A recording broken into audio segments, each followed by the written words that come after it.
Examination ಹಾಲ್ನಲ್ಲಿ ನಾವ್ಯಾವತ್ತೂ serious ಆಗಿ ಹಿಂಗೆ ತಲೆ ಕೆದ್ರಿಕೊಂಡು ಹಲ್ಲಿಗೆ ಹಿಂಗೆ ಪೆನ್ ಹಿಂಗೆ ಬಡ್ಕೊತ ಕಿವಿ ಹಿಂಗೆ ಏನು ಕುಂತಿರ್ತಾವ್ರಿ ಹುಡುಗರು ನೋಡ್ಬೇಕು ನೀವು ಮುಂದೆ ಹಾರ್ಲಿಕ್ಸ್ ಬಾಟ್ಲಿ ಹಿಂಗೆ ಬಡ್ಕೊತಿರ್ತಾವೆ. ನಾವು ತಲೆಗೆ ಬಡ್ಕೊಂಡಂಗೆಲ್ಲ ತಲೆ ಬ್ಯಾನ್ ಆದಂಗೆ ನಿದ್ದೆ ಬಂದುಬಿಡ್ತೈತೆ ನಮಗೆ.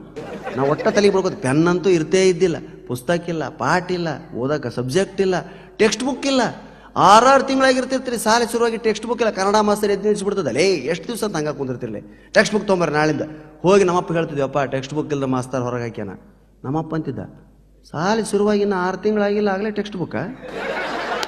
ಎಕ್ಸಾಮಿನೇಷನ್ ಹಾಲ್ನೇ ಪೇಪರ್ ತೆಗಿತಿದ್ವಿ, ಲೆಕ್ಕದ ಪೇಪರ್ ಏನೇನೇನೇನೇನು ತಿಳಿತಿದ್ದಿಲ್ಲ. ತಲೆ ಕೈ ಹೊತ್ಕೊಂಡು ಬೆಂಚ್ ಮೇಲೆ ಕಾಲಟ್ಟು ಹಿಂಗೆ ಗೆಳೆಯನ ಕಡೆ ನೋಡಿದ್ರೆ ಅವನ ಅಂತವನು, ಅವ ನನ್ನ ಕಡೆಗೆ ನೋಡಕೈತೆ. ಈ ಮಾಸ್ತರ್ಗಳು ನಂಬಾರ್ದ್ರಿ, ಬರೀ ಮಾಸ್ತರ್ ಪಾಠ ಮಾಡಿ ಸುಳ್ಳು ಹೇಳ್ತಾರೆ. ಮಾಸ್ತರ್ ಏನು ಹೇಳ್ತಾರ, ಕಷ್ಟದಲ್ಲಿರುವವರಿಗೆ ಸಹಾಯ ಮಾಡಬೇಕು ಅಂತ ಹೇಳ್ತಾರೆ. ಎಕ್ಸಾಮಿನೇಷನ್ ಹಾಲ್ನೇ ನಮ್ಗೆ ಒಮ್ಮೆರ ಮಾಡ್ಯಾರನ್ರಿ ಅವ್ರು ಸಹಾಯ. ಏನೇನು ತಿಳಿಲಾರ್ದಂಗೆ ಪೇಪರ್ ಓಪನ್ ಮಾಡಿ ತಲೆ ಕೈ ಹೊತ್ತು ಕಾಲ ಮ್ಯಾಗ ಮತ್ತು ಹಿಂಗೆ ಸೊಟ್ಟ ಕುಂತು ಬಿಡ್ತಿದ್ವಿ.